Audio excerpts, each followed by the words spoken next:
condições que são consideradas irreversíveis, só a máquina biológica. Torna-se necessário penetrar em maior profundidade o milagre da vida para definir-se de maneira correta que seja a morte. Em uma visão materialista da vida, uma corrente de profissionais da medicina define a morte através de observações superficiais retiradas de suas variadas especializações, as quais se encontram veiculados. O anestesista severo define morte considerando 3 aspectos diferentes. A morte clínica, que é a cessação dos movimentos circulatórios e respiratórios, sem lesões no cérebro. A biológica, que é a concentração da respiração, circulação e lesões cerebrais irreversíveis. E a social, com a cessação dos movimentos respiratórios e circulatórios, mas num estado de lesão parcial recuperável do sistema nervoso, na vida vegetativa. Já o neurologista opina, para mim, a morte é a cessação das atividades cerebrais, com repercussão imediata sobre as demais funções. O cardiologista, sinteticamente, afiança: morte é a palavra definitiva do coração. Para a doutrina espírita define a morte como uma cirurgiã capaz de transferir para o mundo espiritual, que é uma dimensão de vibrações mais sutis, a alma humana para o prosseguimento da sua vida imortal. De modo semelhante, a doutrina espírita considera a morte como a única fatalidade biológica. Morte e vida se constituiriam, assim, em faces que se complementam, pois só morre quem está vivo. O que seria realmente fatalidade seria a evolução espiritual. Rabindranath Tagore, um grande poeta e escritor indiano, prêmio Nobel de literatura, grande amigo de Mahatma Gandhi, num dos seus livros Pássaros Errantes, coloca o seguinte pensamento: a morte pertence à vida como pertence ao nascimento. O caminhar tanto está em levantar o pé como em pousá-lo no chão. A doutrina espírita também ensina que os dias do corpo são apenas existências que se juntam para formar a grande vida do ser real, que é o espírito. Nesse sentido, o importante seria, desde já, experimentarmos maior cota de espiritualidade, preparando-nos para esse momento que sempre chega, mais cedo ou mais tarde. E para isso, não é necessário uma postura mórbida, triste, mas uma vivência equilibrada e a visão dessa realidade como algo natural e inevitável. Isso traria maior parcela de serenidade diante dos problemas da vida. Sócrates, o grande filósofo grego, comungava de tais ideias. Pôde demonstrar grande tranquilidade em todos os instantes de seu julgamento, condenação e execução. Ele foi condenado por questões puramente políticas. Conta-se que a sua esposa, assim que houve o veredicto do juízo, corre à prisão e diz: Sócrates, os juízes te condenaram à morte. E ele tranquilo: mas eles também estão condenados à morte. Mas Sócrates, não é justo. Ele falou: você preferiria que fosse justo? Daí também entendermos o ensinamento de Krishna Arjuna, dentro do livro Bhagavad Gita, que está dentro dos Vedas, que é o livro sagrado dos hindus. Segura é a morte para o que nasceu, e seguro é o nascimento para que morrer. Portanto, não deves lamentar o inevitável. A doutora Elizabeth Kubler-Ross, uma psiquiatra suíça, depois morou na Inglaterra, depois nos Estados Unidos, ela casou com um americano, e ela fez um trabalho muito interessante na segunda metade do século XX, trabalhando, entrevistando aqueles doentes considerados incuráveis, em geral que ficavam meses até o falecimento, e que depois que eram considerados incuráveis, eles eram deixados de lado, como se não tivesse mais nada a fazer. Então ela começou a trabalhar com esses doentes, começou a fazer entrevistas. Nessa entrevista ela mais deixava eles falarem do que realmente ela fazia perguntas. Disso tudo, ela fez um livro que se chama Sobre a Morte e Morrer, o que a morte pode ensinar a médicos, enfermeiras, padres e suas famílias. E ela diz ainda nesse livro: transcrevo simplesmente as experiências de meus pacientes, que me comunicaram suas agonias, experiências e frustrações. É de se esperar que outros se encorajem a não não se afastar dos doentes condenados, mas a se aproximar mais deles para melhor ajudá-los nos seus últimos momentos. E nisso ela percebeu que existem estágios, desde que a pessoa tem um diagnóstico geral fechado, uma doença incurável, que vai ter um certo tempo de vida, mas que vai realmente levar até o falecimento, e o que a pessoa passa durante isso. Então existem alguns estágios. Não são todos que passam por esses estágios, alguns passam por alguns, nem todos, mas mais ou menos seriam esses os estágios. O estágio de doença crônica passa depois de saber o diagnóstico do doença. Primeiro é a negação e isolamento. Em geral, quando recebemos um diagnóstico muito fechado, nós não aceitamos esse tipo de diagnóstico. Procuramos outros médicos, outros laboratórios. Existe algum erro, não é possível que isso aconteça, né? A gente quer negar. Agora, quando chega no ponto em que você não consegue mais negar, o segundo seria a raiva. Por que isso aconteceu comigo? Por que não aconteceu com ele? É mais feio? Ou ela está mais velha do que eu? Né? Aquela raiva em relação a isso. Passando depois, a barganha, principalmente nos religiosos. Né? Quando a gente chega num ponto desse, é bom que não seja religioso uma pessoa quando chega num ponto desse. Aí começa a querer barganhar com o Criador do Universo. Olha, eu vou mudar de vida, eu vou fazer tudo aquilo que eu não fiz até hoje, né? Eu vou deixar de beber, eu vou deixar de uma série de coisas. Eu vou fazer as promessas para que consiga ter o meu filho. Não conseguindo nada disso, entra na fase da depressão. A pessoa já se entrega. E muitos conseguem chegar até a fase da aceitação. Quando conseguem chegar à fase da aceitação, normalmente o desencarne é muito tranquilo. Em geral, existe aconchego junto com os familiares e realmente é uma coisa até desejável, dentro do possível. Agora, quando nós estamos estudando a morte da visão espírita, nós não temos como falar desse livro O Céu e o Inferno, que este ano está completando 150 anos. É o quarto livro da codificação espírita, pouco conhecido até dos espíritas, né? E que mostra o céu, o inferno, ou seja, o mundo espiritual na visão espírita, e como se percebe a justiça de Deus. E é muito interessante porque Kardec faz um estudo teórico muito grande, e na segunda parte ele dá exemplos práticos de comunicações espíritas, de espíritos de várias categorias, mostrando como é a sua vida no mundo espiritual. É um livro extremamente consolador.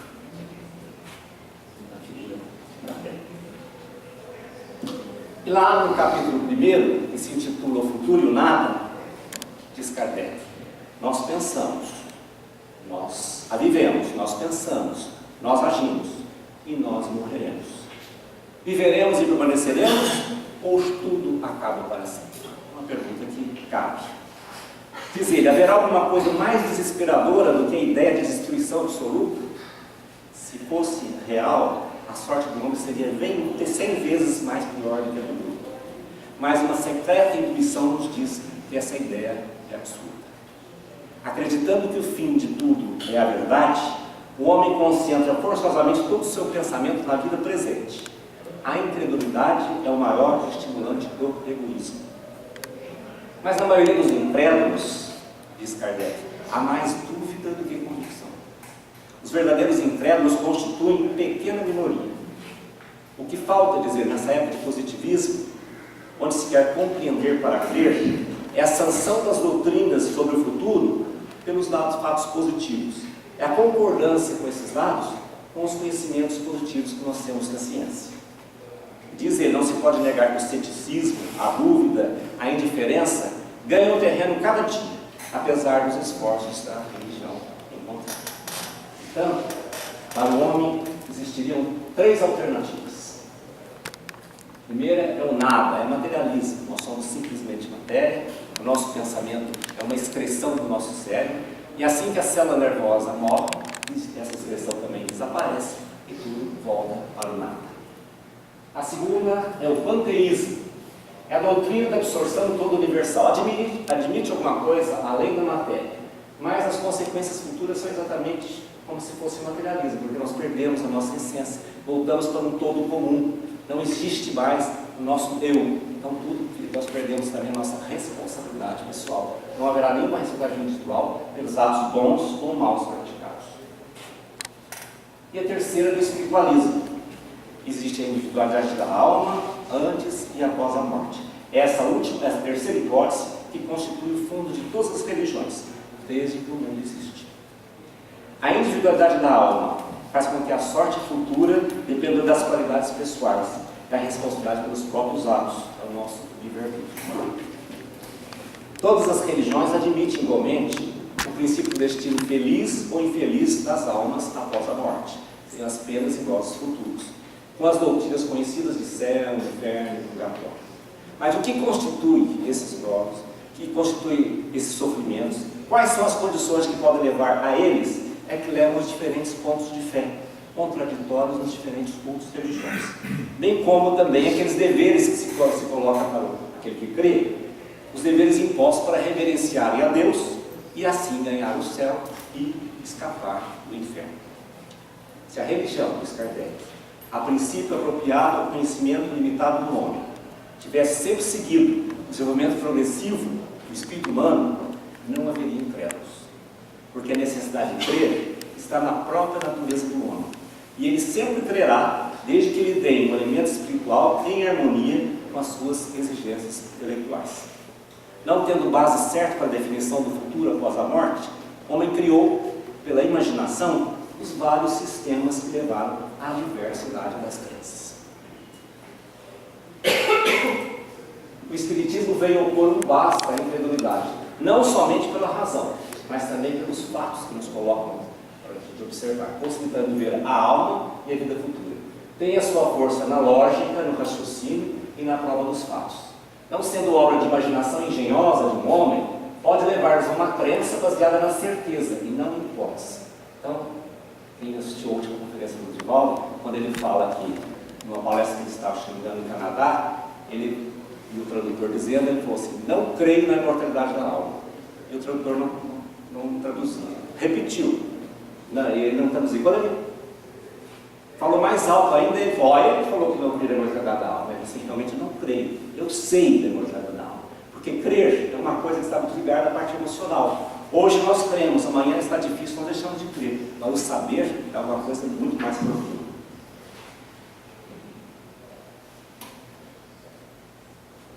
No outro capítulo desse livro, Céu e Inferno, por que da preocupação da morte? A morte. A crença no futuro da alma, sendo intuitiva e infinitamente mais generalizada que a ideia do nada, por que então tamanho apego às coisas da terra e tão grande preocupação com a morte? O instinto de conservação, comum a todos os seres vivos, a lei de conservação, importantíssima, ocorre mesmo naqueles seres humanos que têm certeza do futuro, porque isso é natural e é importante que a gente valorize a experiência terrena que nós estamos tendo. É natural que nós procuremos manter a nossa saúde física o maior tempo possível. Essa preocupação com a morte é proporcional à compreensão do que seja a vida futura. A certeza da vida futura dá novo curso às ideias e outra finalidade aos trabalhos.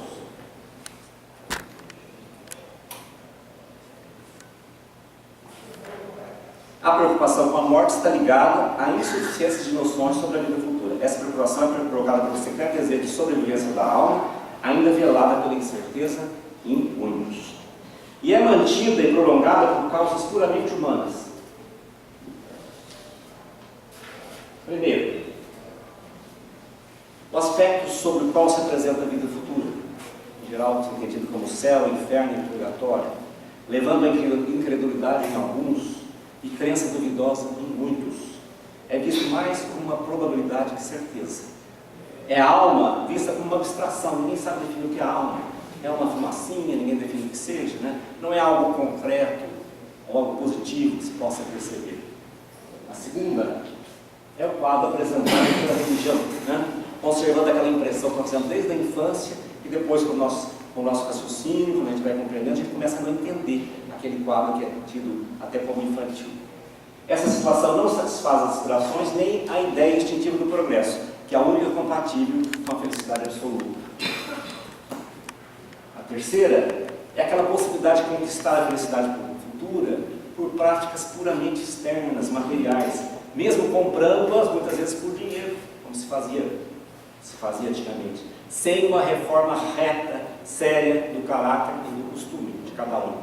Fazem então com que os gostos do mundo conservem todo o seu valor. Isso é uma atitude geral da grande maioria, principalmente dos poucos esclarecidos. Tudo em nossos costumes concorrendo para a lamentação e perda da vida terrena, e temamos passar então a passagem da terra para o céu. As cerimônias lúgubres, os símbolos que lembram da destruição do corpo, nunca de esperança, da libertação da alma, as lamentações exageradas dos que ficam, tudo isso concorre para inspirar o pavor da morte em lugar de despertar a esperança. E a barreira intransponível que é colocada entre os chamados mortos e os chamados vivos. Toda a comunicação, então, seria impossível depois do falecimento. Tudo isso coloca uma distância imensa entre os mortos e vivos, nos fazendo às vezes considerar a separação como eterna, preferindo então muitas vezes ter perto de nós, sofrendo na terra, os seres que amamos, ao invés de vê-los partir, mesmo que seja para o céu. Aí Kardec pergunta: por que os espíritas não temem a morte? Eu já falei assim, porque não deveriam. Por que nós não deveríamos temer a morte, né? A vida futura não sendo mais uma hipótese, uma realidade, resultado da observação, são os próprios habitantes do mundo espiritual que vêm nos descrever a sua situação. O que sustenta a seriedade com que encaramos a morte, a calma nos seus derradeiros momentos, não é somente esperança, mas certeza. O motivo dessa confiança está nos fatos testemunhados e a concordância desses fatos com a lógica, a justiça e a bondade de Deus, e com as aspirações mais profundas do ser humano. Para os espíritas, a alma não é uma mera abstração, ela tem um corpo definido, etéreo. Essas almas estão ao nosso lado, há a possibilidade de entrarem em contato conosco. A dúvida sobre o futuro não tendo mais razão de ser, a preocupação com a morte deixa de ter razão. Esperamos então com tranquilidade, como uma libertação, como a porta da vida e não a porta do nada. É interessante vermos as palavras de Paulo de Tarso na carta aos Coríntios, capítulo 15, quando ele comenta a morte de Jesus Cristo e seu aparecimento aos apóstolos, aos 500, e ao próprio Paulo, quando na estrada de Damasco, Jesus aparece a Paulo. Então, é dizendo, na palavra que se conhecia, que era ressuscitação, o seguinte: se os mortos não ressuscitam, também Cristo não ressuscitou. E se Cristo não ressuscitou, vã é a vossa fé. Se os mortos não ressuscitam, comamos e bebamos, porque amanhã morreremos. Se não existe vida espiritual, é só matéria. Então, para que nós vamos nos preocupar com amanhã? Mas alguém dirá: como ressuscitarão os mortos? Com que corpo virão? Corpo virão? Insensato. Que tudo semeias não é vivificado, se primeiro não morrer. Semente que a gente coloca na terra, ela tem que escalar na terra, depois elas voltar, né, como outra planta. Há corpos celestes e há corpos terrestres. Mas uma é a glória do celeste e outra dos terrestres. Assim também a ressurreição dentre os mortos. Semeia-se corpo em corrupção, ressuscitará em incorrupção. Semeia-se corpo animal, ressuscitará corpo espiritual. Se há corpo animal, há também corpo espiritual. E quando isso que é corruptível se revestir da incorruptibilidade, isso que é mortal se revestir da imortalidade, então por-se-á a palavra que está escrita: tragada foi a morte na vitória. Onde está, ó morte, o teu grilhão? Onde está, ó inferno, a tua vitória?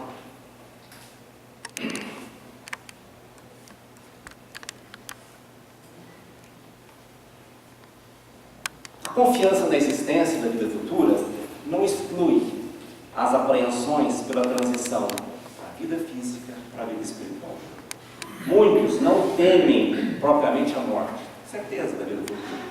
O que temem é o momento da transição. E se pergunta: sofremos ou não sofremos nessa passagem? Observam-se vários tipos de morte, umas tranquilas, outras não. Quem nos descreverá o fenômeno da separação da alma e do corpo? A ciência e a religião se calam. Falta-lhes o conhecimento das leis que regem a relação do espírito com a matéria.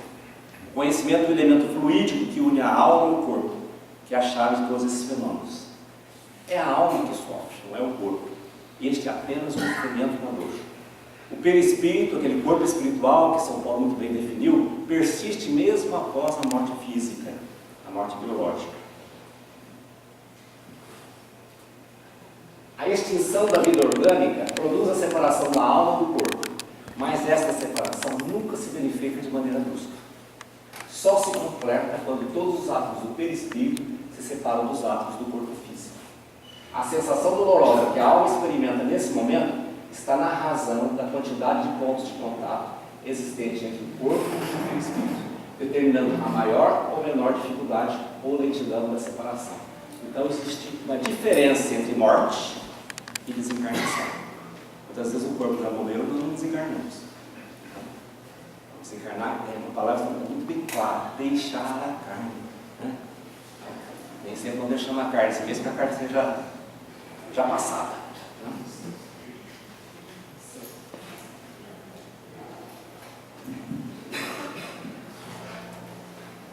Essa transição, existiam 4 possibilidades.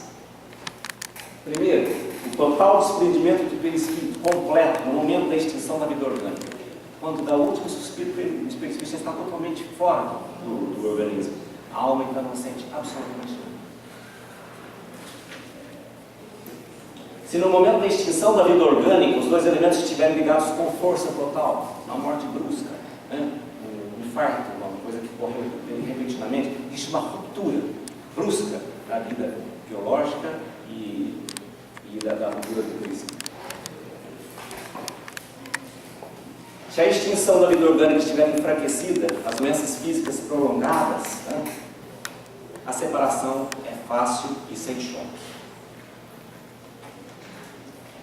Se na extinção da vida orgânica houverem numerosos pontos de contato entre o corpo e o perispírito, a alma poderá sentir os efeitos de decomposição do corpo. Ela não se desencarnou, até que as ligações sejam completamente rompidas.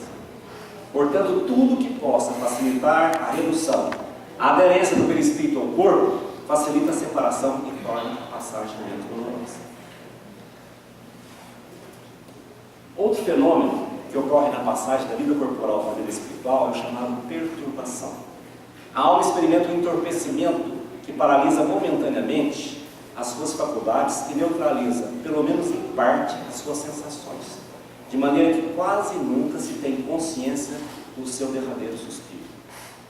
Isso lembra a perturbação que ocorre ao espírito também durante o período de gestação. Quando no período de gestação, ao contrário, o espírito vai perdendo consciência desde o início da fecundação. Quando ele chega na hora do parto, geralmente ele já está totalmente inconsciente do mundo espiritual. A duração dessa perturbação, a morte, não tem um tempo determinado. Varia de horas até de anos. O homem acorda nesse estado como se acordasse de um sono profundo. Para uns é uma sensação agradável. Para outros é cheia de temor e angústia, semelhante ao horrível pesadelo. A intensidade e a duração do sofrimento está sempre na razão da afinidade de existência entre o corpo e o perispírito. O estado moral da alma é a causa principal que determina maior ou menor facilidade de desprendimento. Essa afinidade maior ou menor do perispírito ao corpo físico decorre do apego do espírito à matéria. A lentidão e a dificuldade da separação resulta do grau de depuração e desmaterialização da alma. Depende de cada um de nós ser mais fácil ou mais penoso, agradável ou doloroso no momento de nossa passagem. A influência do gênero de morte sobre as sensações da alma no derradeiro momento. Morte natural. Existe um desprendimento natural, gradual, naqueles cujos pensamentos se desprendem das coisas terrenas. Desprendimento que quase se completa antes da morte. Nessa situação, o espírito já pode haver recobrado a lucidez e se testemunhar conscientemente a extinção da vida do seu próprio corpo, do qual se sente feliz por se livrar. Já o homem material e sensual, tudo contribui para estreitar os laços que ligam a alma à matéria. As convulsões da agonia revelam a luta que o espírito sustenta, algumas vezes apegando-se ao corpo com uma força irresistível. Mas é uma força irresistível, vai arrancando com violência e não parte a parte. Em vez de se entregar, nesse caso, o espírito resiste com todas as suas energias. Ele não se entrega, ele quer viver de qualquer maneira. Luta que pode se prolongar por dias, semanas, meses, até que as últimas ligações do perispírito sejam rompidas, sentindo então ainda os abalos da angústia que ele sofre. O espírito já desmaterializado, mesmo nos casos de doenças cruéis, que entrevê mentalmente o seu futuro, encara a morte como uma libertação, aí a tranquilidade moral, a resignação suaviza os sofrimentos e ele desperta livre, disposto e aliviado. Na morte violenta, as condições não são sempre as mesmas. O experimento do perispírito começa após a morte biológica. O espírito se sente aturdido, acreditando às vezes vivo, toma o seu corpo espiritual como o seu próprio corpo material. Ah, eu estou sentindo meu corpo, não estou desencarnado, né? Experimenta todas as sensações advindas do seu organismo. Esse estado é de curta duração para a alma mais pura, para outros pode se prolongar por muito tempo. Essa situação é sobretudo grave e prolongada nos casos de suicídio. O corpo está ligado totalmente ao perispírito, faz com que repercuta na alma todas as sensações, às vezes com sofrimentos atrozes. Portanto, o espírito sofre tanto mais, quanto mais lento for o desprendimento do perispírito. A presteza do desprendimento depende do grau do movimento moral do espírito. Para o desenvolvimento moral, não basta acreditar que existe a vida futura. É preciso compreendê-lo, apresentada sobre aspectos satisfatórios para a razão, o bom senso e a ideia que se faz de Deus, da influência do conhecimento espírita, proporcionando aquela fé inabalável. O espiritismo não é certamente indispensável para essa atitude serena diante da morte, mas facilita pelo conhecimento que proporciona, pelos sentimentos que inspira e pelas disposições que dá ao espírito, fazendo compreender a necessidade de melhorar-se. Dá também a cada um de nós os meios de facilitar o desprendimento dos nossos queridos, dos nossos amados, né? Na hora da partida, as pessoas que nós temos contato, bem como abreviando os meios do tempo de perturbação, através de uma prece sincera, que é uma forma de organização espiritual, e também através da evocação, através das reuniões mediúnicas, quando faz através de palavras de benevolência e encorajamento, conseguindo ajudar esse espírito a compreender mais rapidamente a situação que ele está, provocando o arrependimento do espírito sofredor como meio de abreviar o seu sofrimento. Doutora Ellen Van Bach, uma psicóloga norte-americana, grande pesquisadora, e essa pesquisadora universitária, quando ela esteve visitando um museu nos Estados Unidos, ela teve uma experiência chamada déjà vu. Ela se viu numa outra encarnação, percebeu completamente aquele museu, tudo ali que estava relacionado à sua encarnação anterior. E isso foi uma experiência tão profunda nela, que apesar de ser uma grande cientista, ela resolveu estudar se haveria realmente a possibilidade de nós termos experiências anteriores. E, baseado nos seus conhecimentos científicos, usando a sua metodologia, ela fez um questionário com 750 pessoas de diferentes categorias, né? Com regressão de memória à infância, à vida intrauterina e mesmo à vida anterior. Usando de auto-hipnose, ela pediu para a pessoa tentar lentificar a sua onda cerebral. Para quem sabe que é onda cerebral? Nós não sabemos, mas espiritualmente nós sabemos. E a pessoa então consegue, com auto-hipnose, começar a voltar no tempo. E ela escreveu esse livro, que se intitula Life Before Life, Vida Antes da Vida. E as perguntas feitas a todos eram essas. Foi sua decisão de nascer? Alguém ajudou a decidir? Se houve alguém, qual o seu relacionamento com esse conselheiro? Amor espiritual. Como você se sentia ante a perspectiva de viver a própria existência? Há alguma razão pela qual você tem escolhido nascer na segunda metade do século XX? Foi você que escolheu o seu sexo? Se foi, por que decidiu ser homem ou mulher? Qual o seu objetivo quando você programou essa existência? Caso você tenha conhecido sua mãe em alguma existência anterior, que tipo de relacionamento tiveram? E seu pai? Se você conhecia alguma existência anterior, que tipo de relacionamento tiveram? Concentre-se no feto. Você sente que está dentro ou fora? Ou entrando ou saindo? Em que momento a sua consciência passa a funcionar no feto? Ela está perguntando que é o momento da gestação, né? Você sentiu que estava dentro realmente do feto. Você tem consciência das atitudes e sentimentos de sua mãe pouco antes de nascer? O que você sentiu ao emergir do canal do nascimento? As respostas são interessantíssimas, nós vamos ficar só numa. A quase totalidade respondeu que a experiência de nascimento é muito mais difícil, muito mais dolorosa que a experiência da morte. Os filhos diziam assim aos entrevistados: é como nós fôssemos entrar dentro de um escafandro, perdendo toda a nossa liberdade. E sabendo daquilo que nós estamos almejando para essa encarnação, e com um imenso medo de não conseguirmos realizar aquilo que nós estamos almejando. Bom, isso é quase que 100%. Então, para os medrosos de plantão, uma boa notícia. Pelo menos na presente encarnação, a parte pior que passou.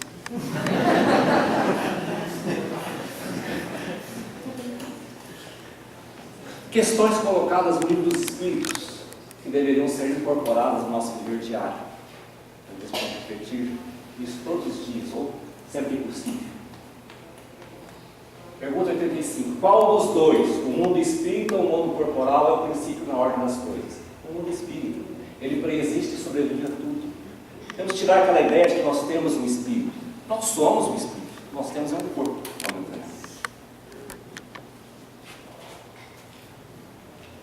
O corpo frequentemente sofre mais durante a vida que no momento da morte, porque eles têm muito medo de morrer. Na morte natural, que se verifica pelo esgotamento da vitalidade orgânica, em consequência da idade, o homem deixa a vida sem perceber. É uma lâmpada que se apaga por falta de energia. O espírito se desprende pouco a pouco, os laços se soltam e não se rompem.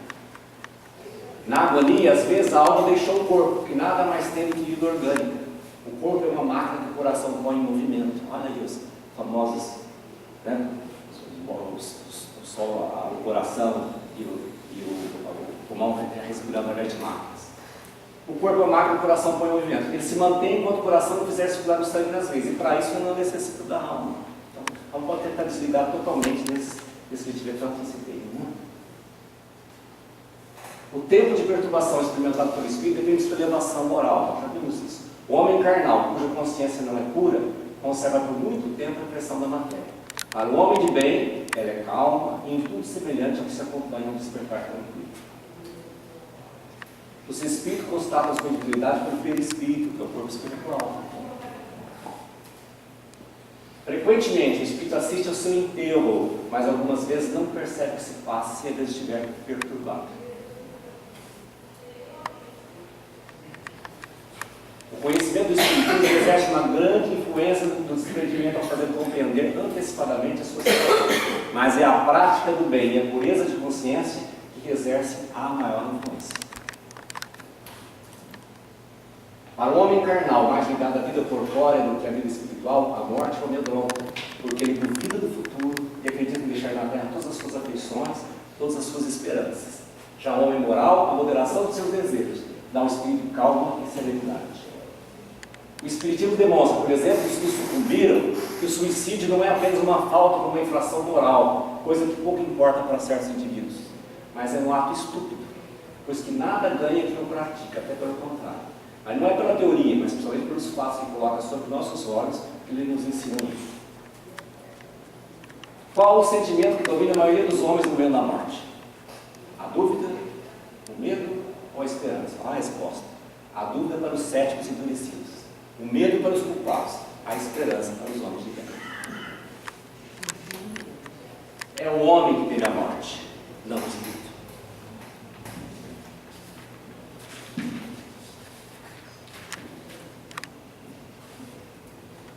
A prece é um poderoso socorro para todos os casos, mas não é suficiente murmurar algumas palavras para obter o que se deseja. Deus assiste aos que agem e não aos que se limitam a pedir. A perda de entes queridos é comum a todas as pessoas e é uma consolação podermos comunicar-nos com os nossos amigos pelos meios que dispomos, enquanto espera-se o oferecimento de outros meios mais diretos e mais acessíveis aos nossos sentidos. Sugestão de livros para estudo dos fenômenos espíritas, que são aqueles fenômenos que mostram a alma totalmente liberta da matéria, realizados em épocas diferentes por pesquisadores de renome, com metodologia diversa, fora do movimento espírita. Nós temos aqui alguns livros que para mim chamou a atenção. porque é fora do movimento espírita, estudando esses fenômenos que podem nos mostrar que a alma realmente é diversa do físico, né? E que ela sobrevive à morte biológica. Frederick Myers, um professor de Cambridge, no final do século XIX e século XX, optou pelos milhares de casos da Sociedade de Pesquisas Psíquicas da Inglaterra, de Londres, que era uma sociedade, ainda tem, mas era uma sociedade muito respeitada nos meios científicos. Vários seus presidentes foram grandes cientistas, né? E que ela tinha os seus conceitos em inúmeros casos demonstrando, né, a possibilidade da morte, da alma existir fora do nosso corpo físico, dos seus chamados fenômenos espíritos. E ele escreveu esse livro, A Personalidade Humana, catalogando casos estudados pela Sociedade de Pesquisa Inglesa, bem como analisando-os cientificamente. O professor Charles Richet foi um médico e professor da Universidade de Paris, ganhador do Prêmio Nobel de Medicina e Fisiologia em 1913, pelo seu estudo sobre anafilaxia, né? E fez um estudo também qualitativo de todos esses fenômenos, no chamado Tratado de Metapsíquica. São 3 volumes em que ele coloca os fenômenos, desde os fenômenos mais simples até os fenômenos de materialização. Também é um estudo qualitativo, você procura os casos que eram conhecidos e procura estudar aqueles casos conhecidos. Já o professor José Bernstein, da Universidade de Duke, Carolina do Norte, nos Estados Unidos, quis estudar esses fenômenos mais do ponto de vista científico, mais aceito, que é do ponto de vista quantitativo. Ele começou a querer estudar os fenômenos mais simples para comprovar com a ciência que existiam as possibilidades de uma telepatia, de uma clarividência, uma visão à distância, de uma psicocinesia, que é você exercer um movimento à distância, até os outros fenômenos, mas ficou principalmente nesses 3. E para isso ele criou os chamados cartas N, que eram cartas de 5 naipes. Cada jogo tinha 5 cartas iguais e elas eram embaralhadas até mecanicamente, e pessoas à distância procuravam ler essas cartas e ver o número de acertos que ocorriam. Então ele comprovou, do ponto de vista quantitativo, esses fenômenos. Vamos fenômenos como telepatia, clarividência, movimentação de objetos à distância, uma análise matemática e estatística, com metodologia aprovada em congressos específicos de matemática e estatística. E ele colocou uma frase no seu livro, O Alcance do Espírito, e que isso trouxe grande sensação nos movimentos científicos, muitos não aceitaram, que é o seguinte, que para ele, depois que estudou isso durante muitos anos, a mente que não é física age sobre a matéria por meios não físicos. Outros livros sugestivos para o estudo do tema morte na visão espírita.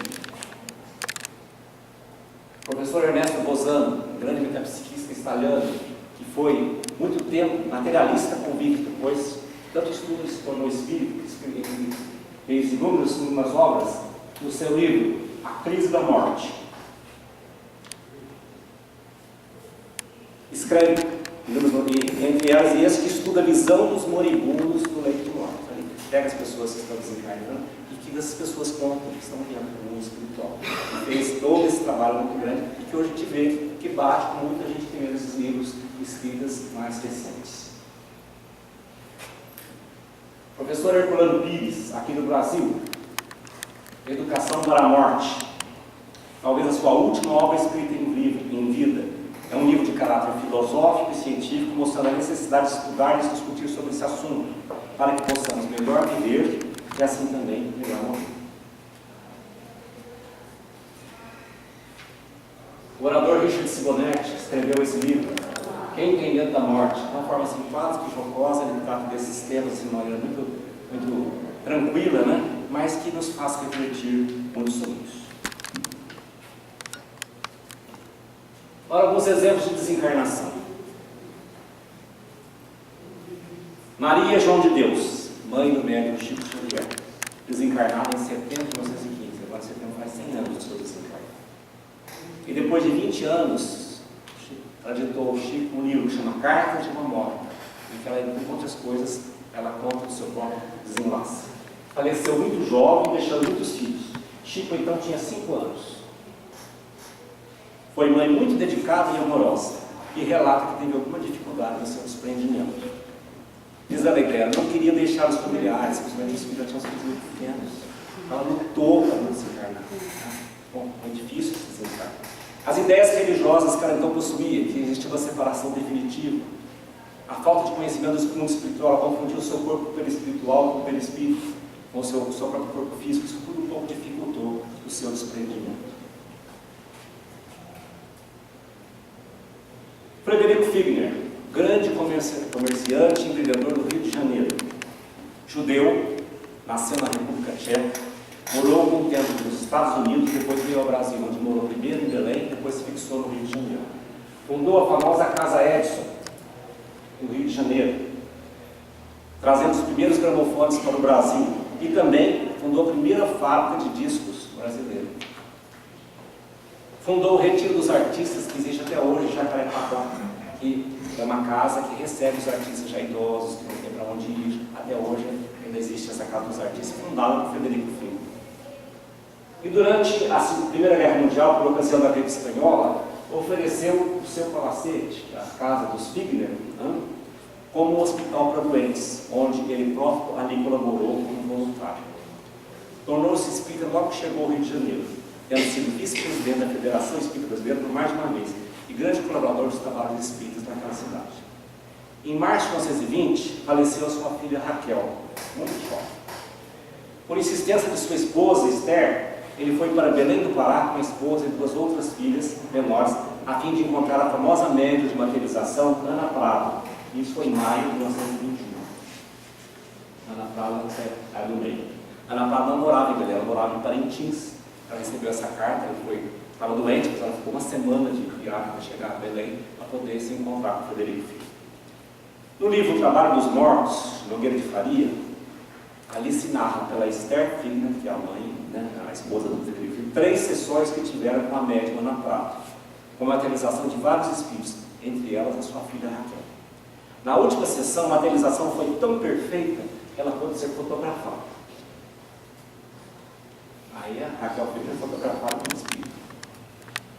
Conversou com os pais, solicitou à mãe que tirasse o luto que tanto a incomodava.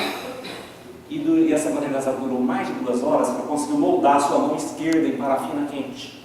O processo durou 2 horas e deu também, aqui está a mão da Raquel, e deu também inúmeros exemplos de sua personalidade, bem como o nome familiar de outro seu irmão, que apareceu uma materialização muito rápida, de uma criança. E a mãe ficou em dúvida se era o Luiz ou era o Gabriel, a gente perdeu esses dois, quando muito pequenininhos. Ela perguntou para a Raquel, quem que foi que apareceu? O Luiz ou o Gabriel? Ela respondeu, Pilé, que era o nome, sim, era o nome da família que ninguém conhecia.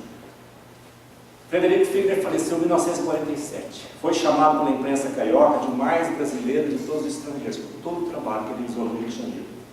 No livro Voltei, um ano depois do seu desencarne, que escreveu a Maria também do Chico Xavier, ele diz que apesar de todo o conhecimento e trabalhos realizados, teve dificuldade de seu experimento físico.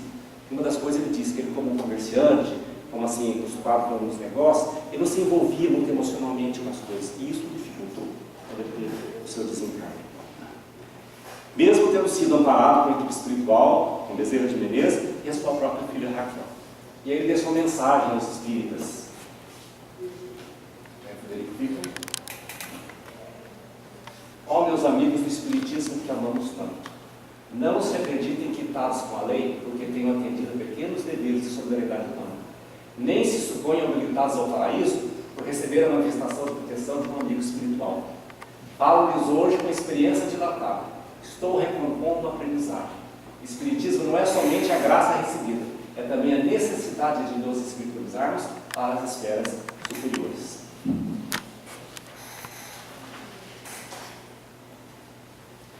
Cinco casos de desencarnação assistidos por uma equipe espiritual, e esses casos estão narrados pelo Leandro Luiz no livro Obreiros da Vida Eterna.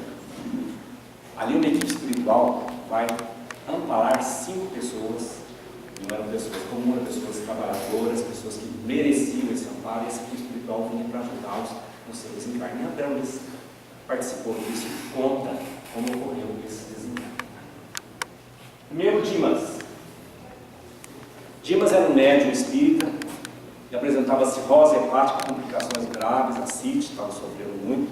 E apesar de uma vida digna em conhecimento espírita, ele não preparou convenientemente os familiares. Seus familiares não estavam preparados para o desencarne, não tinham conhecimentos sobre a vida espiritual. E isso dificultou o seu desprendimento.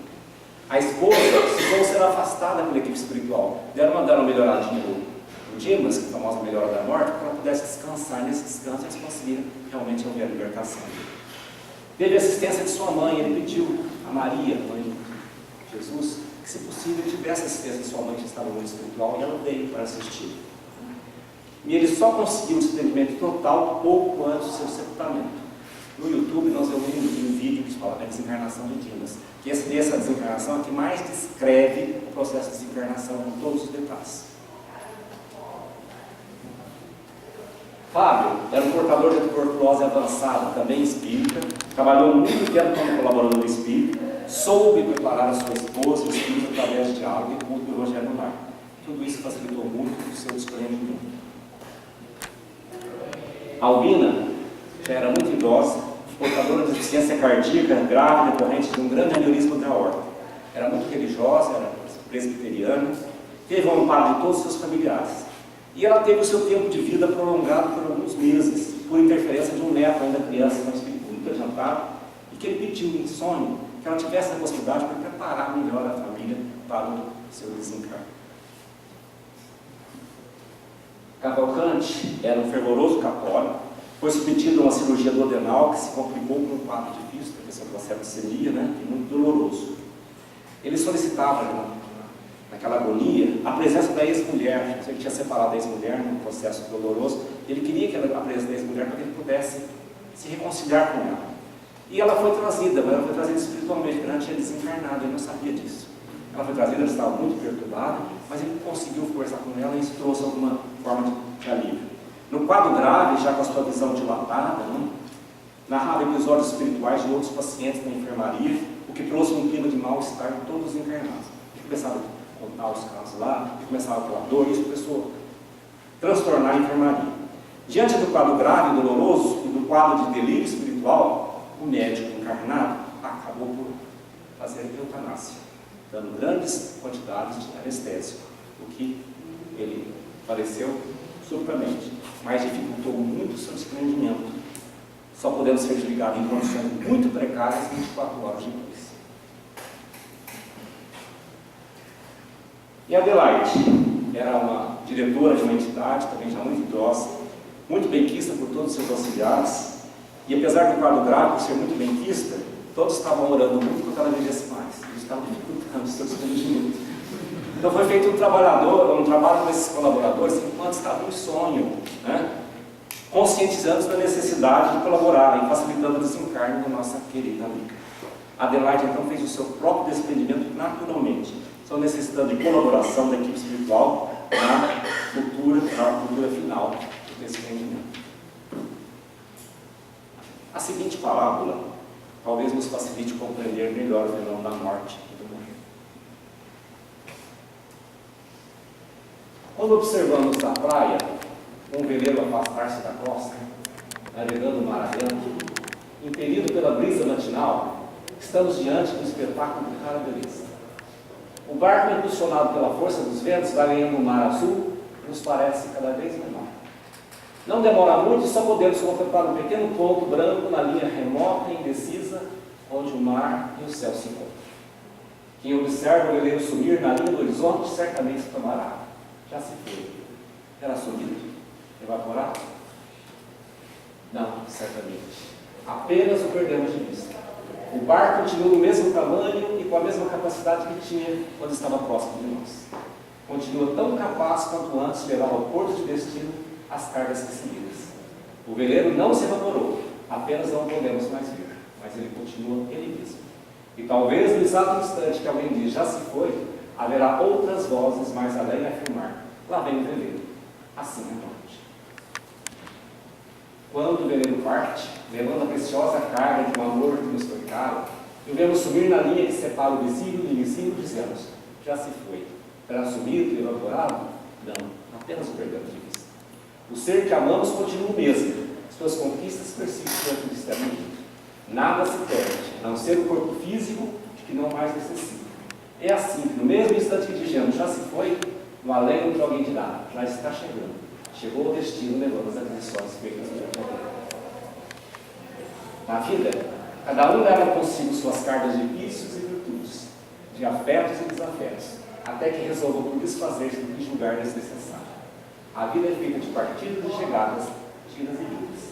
Assim, o que para uns parece ser a partida, para outros é a chegada. Assim, um dia, todos nós partimos, como seres imortais que somos, ao encontro daquele que nos criou. Mesmo entendendo tudo isso, dói. Nós sentimos saudade. Que bom que sentimos saudade. Imagine se nós partimos para não sentir sem nada.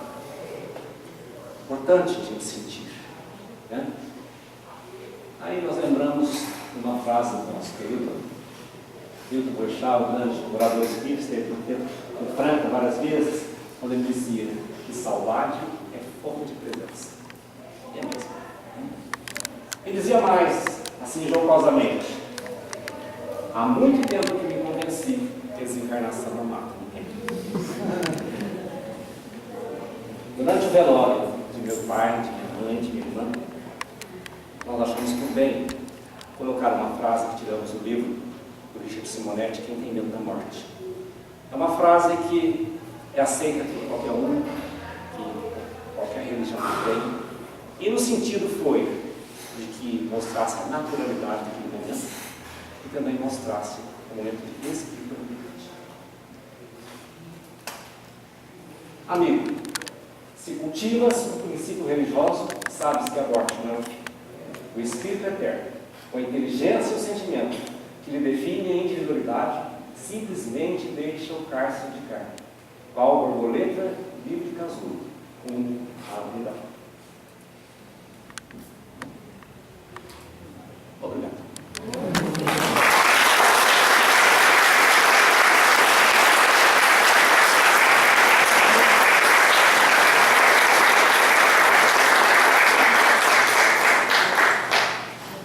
Alguém tem algum outro questionamento, alguma questão, alguma dúvida que possa ser levantada para a gente discutir?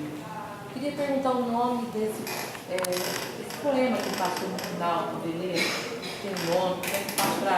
Esse poema, eu não sei o nome. Ele foi lido pelo Rabino Henry Sobel durante o velório do governador Mário Costa. É um autor desconhecido.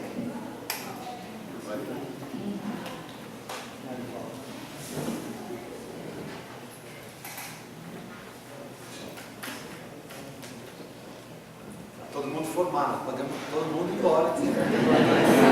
Amanhã, correndo sossegado. Está diplomado.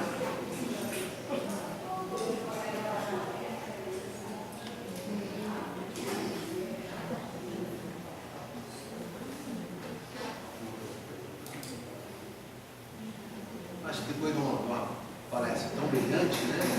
Detalhes do desencarne ficaram assim secundários, né?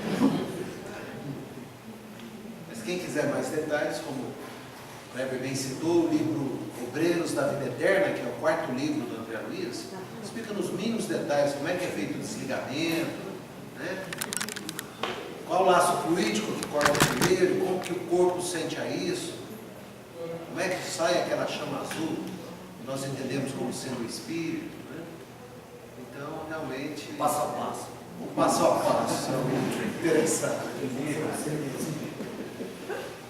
Mas eu agradecer o Kleber, realmente gostei muito.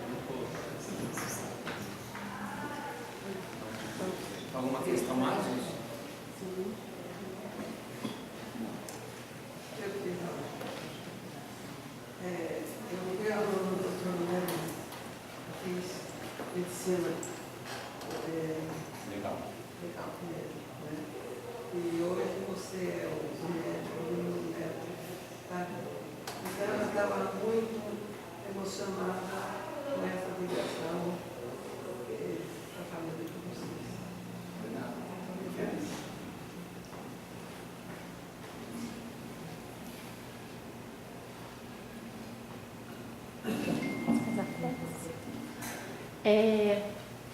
A gente queria queria agradecer a presença de todos. Mês que vem nós voltamos para a terceira quarta-feira do mês, como é de praxe. Só esse mês nós mudamos por causa da Semana do Livro Espírita, né? Semana passada. Então vai ser o Dr. Alberto Ferrante. Desperta a conferência dele, que eu sei que já está pronta. Então, está muito preparada. Dia 20 de maio, se eu não me engano, é a terceira quarta-feira, tá? No mesmo horário. Aí o Roberto vai fazer uma prece. A gente vai agradecer, vamos agradecer ao colega do seu trabalho, seu empenho, que Jesus possa abençoá-lo na sua vida, na sua família, que ele continue sempre nos seus estudos e que possa recompensá-lo pelos conhecimentos que ele trouxe no dia de hoje. E que a gente possa também ir para casa mais tranquilos, mais serenos, mais confiantes, né? Porque não é uma falta, questão de falta de confiança e de fé, porque a gente morre tantas vezes a gente não aprende. Então está na hora da gente pelo menos aceitar isso um pouquinho melhor, assimilar essas questões, e a palestra de hoje com certeza vai nos ajudar bastante para a gente refletir e para a gente amadurecer e para a gente viver melhor para morrer bem. E a gente agradece então a presença de todos vocês, rogando a Jesus, o nosso mestre amado, querido, né, os benfeitores espirituais, que acompanha a todos nos seus lares, com muita paz, com muita harmonia, com muita alegria.